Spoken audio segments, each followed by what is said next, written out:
The outpouring of love shown to those who are suffering here at Grenfell didn't just come from London. People from all over the country were moved to help.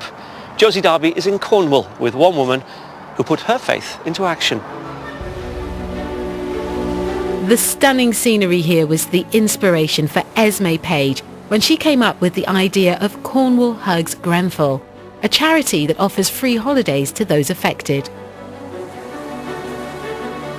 I was watching the footage, as we all were, and it was just so hopeless, it was so dark, and this idea just plopped in, really, that they were going to need some kind of horizon, some kind of hope, and a place of sanctuary. Yes.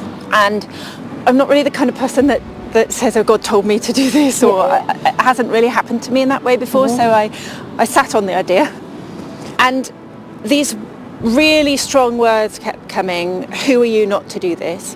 And it felt to me then that what he was saying was this beautiful sensory antidote that Cornwall is, that I want them to have, and they need it, and Cornwall's got to give it. I posted on Facebook, imagine if we could put the hope of a Cornish holiday on the horizon of every survivor, every firefighter. And immediately there was just this rush of comments, offers of accommodation. It's really simple. I think what people all over Cornwall have wanted to give them is just the gift of time and space here, and to let creation do its work. Within 6 weeks, they'd welcomed their first family. Since then, 200 guests, including survivors, firefighters, and others affected, have visited. They've experienced surfing, paddleboarding, trips to the zoo, even sculpting with sculpture therapist Patrick McWilliam. Patrick, hi. Hi, nice to meet you. Tell me about the process of sculpting and how it might help somebody. It's been my experience, when you sculpt outside, the benefits mentally are great. You're out in the fresh air, a creative activity. You can't think of anything else when you're actually doing that. And it allowed them that headspace to think of other things. I believe I've been given skills, God-given skills, and they're there to be used. One person who's enjoyed some Cornish respite is Father Larry from St John's Church close to Grenfell. Like many clergy, he was on the front line supporting the Filipino community.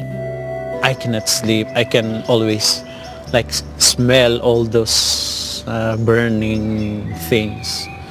And so when Esme and Father William said, go to Cornwall, bring your family with you. And that's the time that I say, oh, I can really rest. The best part really is going to the sea. Teachers have said to us that the children go back and they're more focused. One lady said to me, my child is sleeping now for the first time. And to see that God can give an idea, but then he just sustains that and keeps providing for it. Every time I've thought, I don't know how we're going to do this, we haven't got a minibus, the bus is broken down, how do we, someone has stepped forward. And is there a hymn that you think would be particularly appropriate to hear now? We took the Grenfell children into a school locally, and they sang this song, When I Needed a Neighbour.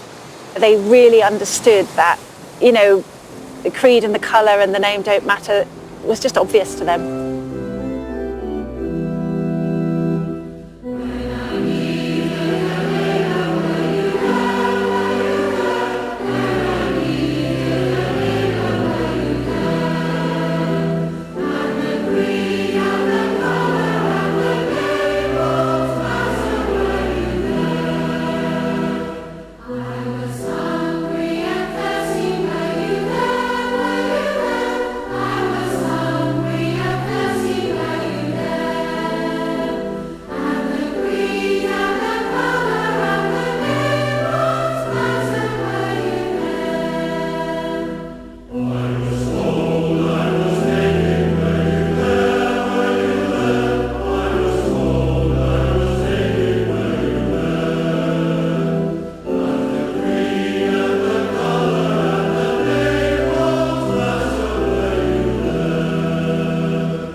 I've been deeply moved by what I've seen and heard here at Grenfell today, and I sincerely hope that this community continues to find strength in faith and in one another.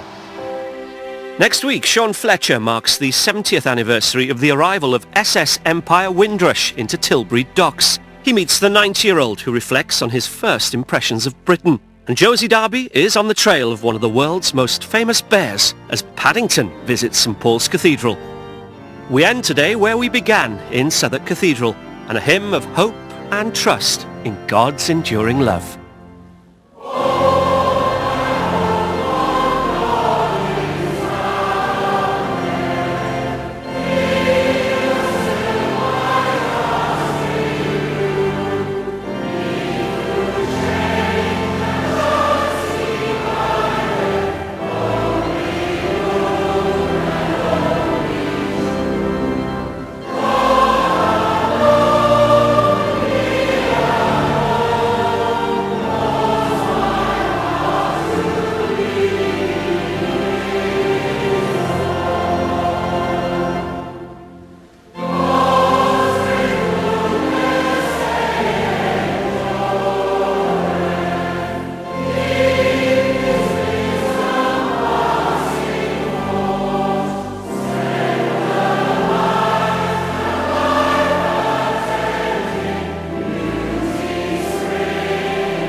A special programme marking 100 years since women won the vote. That's coming up next.